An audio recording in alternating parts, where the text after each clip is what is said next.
தினம் ஒரு ஜெபம் என்கிற ஜெப வேளைக்கு நேராக இயேசு கிறிஸ்துவின் நாமத்தினாலே உங்களை வாழ்த்தி வரவேற்கிறேன். இன்றைய நாளுக்குரிய வசனம் நீதிமொழிகளின் புஸ்தகம் அதிகாரம் 14 வசனம் 26.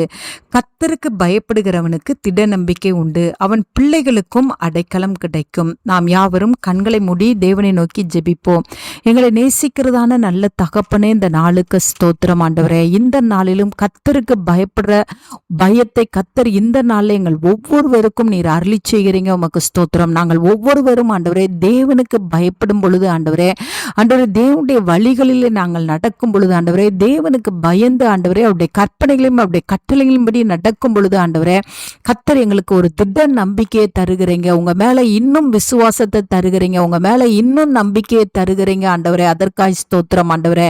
ஆமாண்டவரே, எங்களுக்கு நம்பிக்கை தருகிறவர் மாத்திரமல்ல ஆண்டவரே, எங்களுடைய பிள்ளைகளுக்கு ஆண்டவரே நீர் உயர்ந்த அடைக்கலமாய் இருக்கிறீங்க. உமக்கு ஸ்தோத்திரம் ஆண்டவரே. பிள்ளைகளுக்கு தேவையான பாதுகாப்பை கொடுக்கிறீங்க. கர்த்தருக்கு பயப்படுகிறவர்களுடைய குடும்பங்களுக்குள்ளே பிள்ளைகளுக்கு தேவையான பாதுகாப்பு, பிள்ளைகளுக்கு தேவையான ரட்சிப்பு, பிள்ளைகளுக்கு தேவையான சுகத்தை கர்த்தர் கட்டளையிடுகிறீங்கப்பா. அதற்காய் ஸ்தோத்திரம். இந்த நாளில் ஒவ்வொரு பெற்றோர்களும் ஆண்டவரே, என்னோடு கூட சேர்ந்து ஜெபிக்கிற ஒவ்வொரு பெற்றோர்களும் ஆண்டவரே கர்த்தருக்கு பயப்படுற பயத்தினாலே நிரப்புங்க ஆண்டவரே.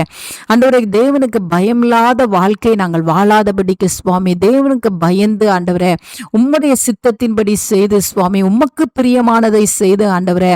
ஆமாண்டவரே, எங்களுடைய பிள்ளைகளுக்கு நாங்கள் அடைக்கலத்தை ஆண்டவரே அந்த தேவனுடைய சமூகத்திலிருந்து கிடைக்கிற அந்த அடைக்கலத்தை நாங்கள் பெற்றுக் கொடுக்கிறவர்களாய் இருக்க கர்த்தர் உதவி செய்யுங்க. ஆமாண்டவரே, இந்த நாளில் ஒவ்வொருவரும் கர்த்தருக்கு பயப்படட்டும். ஒவ்வொரு பிள்ளைகளுக்கும் கர்த்தர் கொடுக்கிற பாதுகாப்புக்காக, அடைக்கலத்துக்காக, ஆசீர்வாதத்துக்காக, நன்மைக்காய் ஸ்தோத்திரம். கர்த்தருக்கு பயப்படுகிறவர்கள் கர்த்தருக்கு பிரியமான வழியிலே நடப்பார்கள். அதற்காய் ஸ்தோத்திரம். இயேசுவின் மூலம் ஜெபிக்கிறேன் நல்ல பிதாவே. ஆமேன், ஆமேன்.